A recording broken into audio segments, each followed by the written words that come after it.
stories I've covered so far in Dragon Ball Dissection, the Piccolo Daimao arc has by far been the most difficult.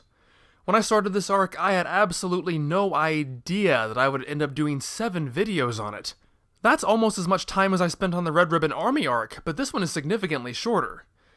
It's hard to hold any secrets back now. I had a lot of problems with this arc, but unlike other arcs of Dragon Ball I have problems with, I wasn't sure exactly what was wrong. I've always known how I felt about it, but it took a lot of digging and analyzing on my part for me to figure out what it was I needed to say. Heck, I was afraid I wasn't going to figure out anything to say. Shows what I know. This arc is an odd one in that it saw Toriyama introduce a lot of new ideas and ways of telling a Dragon Ball story. But while this did introduce new elements, as I've said probably more than most of you want to hear, it still managed to recycle so much material. In terms of reusing certain elements, there were a few that I haven't yet commented on. Cameos. This story brings back so many characters from Dragon Ball lore. Upa and Bora, Namu and Giran, even the girl and her family from Jingle Village appear in a panel. More than anything else, these appearances, which feel natural and unforced, add scope to what otherwise feels like a very small story. And don't get me wrong, I love small, intimate stories, but it's usually not the best route when one is writing a story about the entire world being plunged into darkness.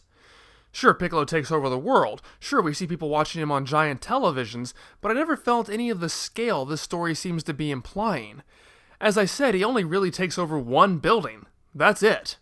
His reign of terror consists of blowing up one town and then laughing maniacally over the airwaves, but he never really does anything.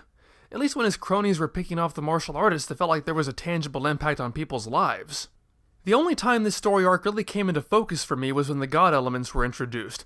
Unlike everything else, adding God and Popo and Piccolo's backstory and the concepts of those killed by demons lent the story much more breadth than it had before. But Toriyama didn't start out planning for this connection, and it shows. For example, wishing for youth doesn't do squat for someone whose lifespan is connected to someone who is still just as old as he'd been. Also, what was God doing the first time Piccolo was rampaging? Was he even God yet? If not, what was his predecessor doing? Did he not realize that this terrible evil was the result of his insistence that his protege purge all evil from himself? What else hurts this arc, despite what I just said, is its exposition.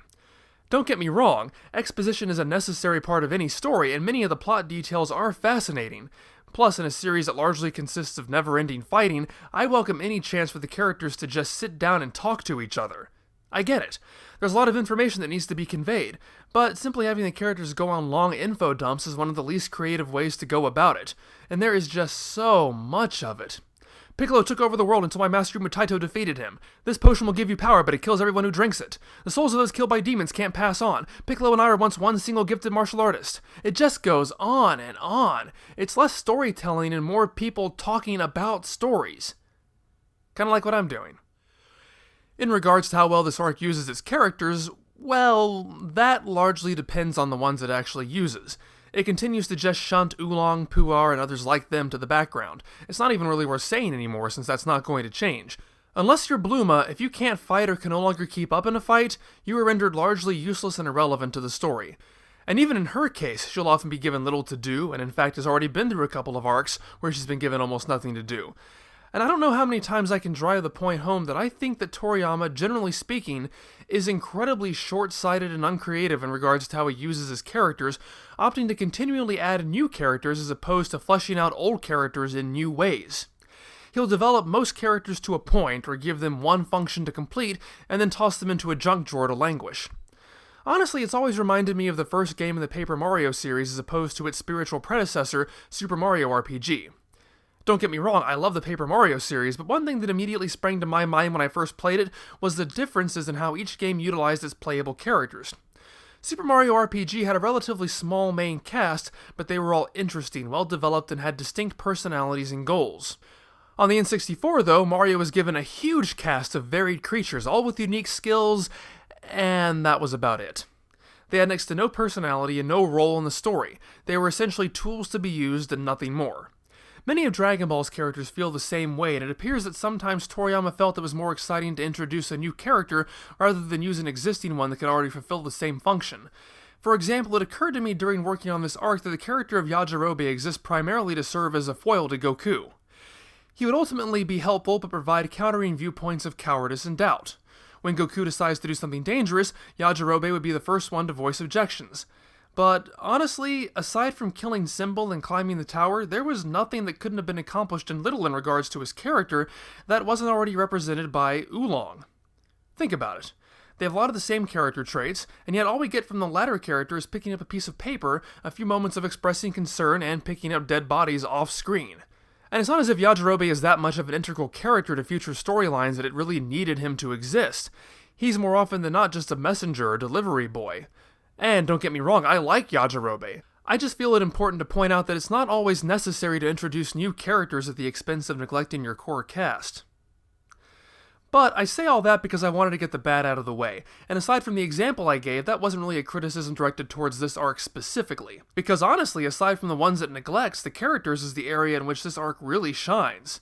While Muten Roshi falls victim to the problem I just mentioned, Toriyama handles it in such a way that it actually respects the character rather than diminishes him. We learn more about him, we finally see the lengths he will go to do what is right. It's not really a huge revolution from what we'd seen before. I think that honor would be more suitably attributed to the 21st Budokai arc, but it is a continued evolution, and I think it's handled quite well.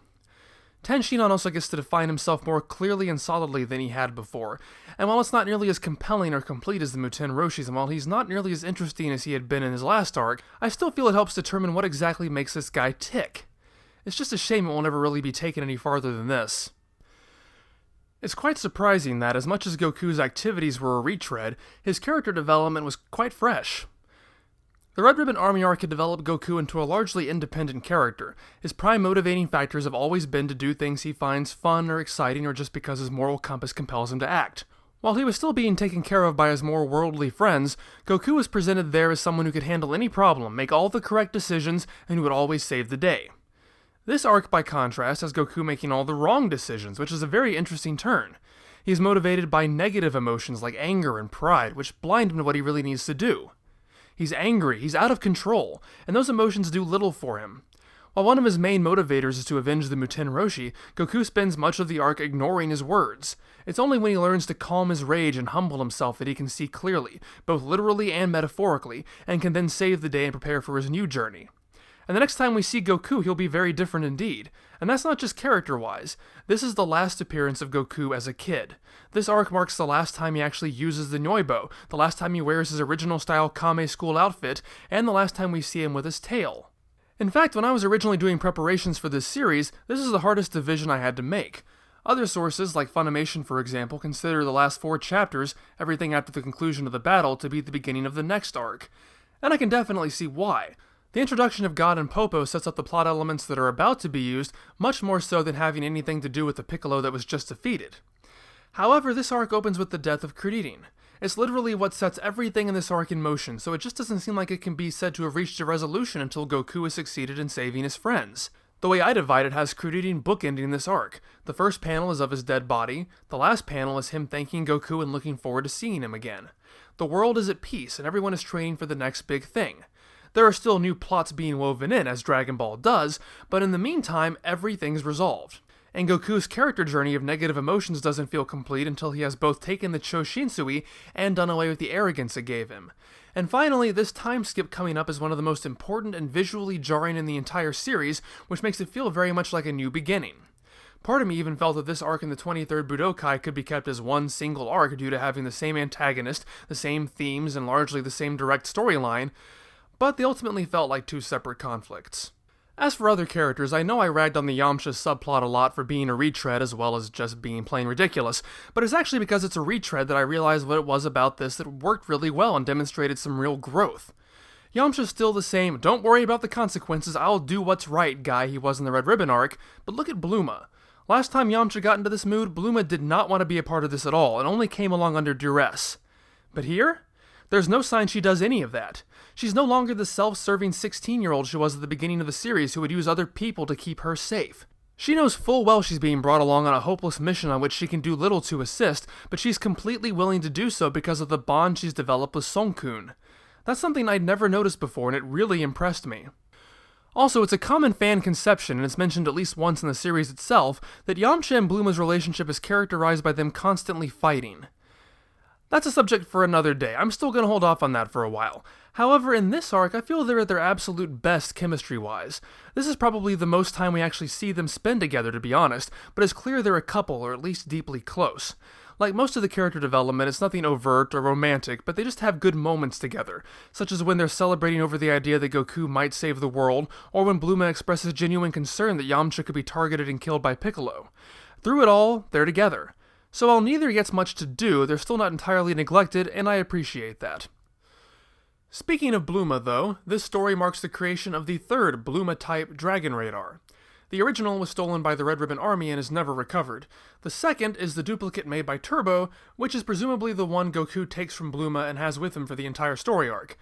And then, so the Muten Roshi and the others can look for the Dragon Balls, Bluma creates another one on an island with a box of scraps. Perhaps this is the one used for the rest of the series, because we don't really see Goku with Turbo's radar at all after Shenlong is destroyed, and if he was carrying it with him during the fight, it seems like it would have been destroyed. But maybe he keeps it, and that's how he manages to find the 3 Dragon Balls he has at the beginning of the Saiyan arc. As for Piccolo and his minions, I hate to say it, but as far as I see it, they're just serviceable. I don't really find them especially compelling at all. That's not to say they're ineffectual. Piccolo fulfills the standard villainous trifecta of arrogant, cackling, and sadistic. His minions are effective killers. Well, Tambourine is an effective killer. And all the Mazaku elements have really interesting designs, right down to Piccolo's thrones. They are all perfectly functional in what they do. I just never really got any specific personalities from any of them. They just feel like punch clock villains. I was happy to have Pilaf and the others around just because they added some pizzazz to the baddie complement. More importantly, it's good they were there to pass the torch from gag villains like themselves to more serious antagonists. Oh, and I have to mention this lest anyone thinks I've forgotten. Piccolo was apparently based on Toriyama's editor at the time, Torishima Kazuhiko, who'd also served as the basis for Dr. Slump's resident mad scientist, Dr. Mashirito, which is an anagram of Torishima. And yes, that's right, I got this screen cap from the recently released 5-movie Dr. Slump DVD set. I just ordered it, and you should too. So now the final moment has arrived. I've heard many fans say that this was the arc where Dragon Ball first started getting good. Well, if you've watched up to this point, you know that not only do I think it was already good, but I think it's already been at its best. If I was making a list of my favorite moments from the entire franchise, I don't think anything from this arc would even come close to making it. It is honestly my least favorite story arc in Dragon Ball. It has good elements, sure, but it just doesn't grab me. The parts I like most are moments of exposition, which I do find really interesting, but that just means I can literally get the same experience by reading a plot synopsis. But does least favorite mean I think it's the worst? No. While it has a large share of problems, its overall structure is sound and it tells a reasonably interesting story that at the time was new to Dragon Ball. A lot of those things I think are done better in later stories though, but it does contain several hard-hitting moments and even a few good comedic moments. The mythology is expanded in great ways and the story never meanders or gets lost like later arcs will. However, while dissecting this arc has caused me to appreciate the good parts more than I did before, it also caused me to see many more flaws than I originally did. So much so that, for the first time, I've actually decided to swap its position with another arc, lowering this arc's score by 1 and raising the other arc by 1. So when all is said and done, I award the Piccolo Daimao arc a 2 out of 10. Next time we meet in Dragon Ball Dissection, we're going back to the beginning. That's right, we're covering the first 3 arcs in the Dragon Ball television series, starting with the Hunt for the Dragon Balls arc. See you there!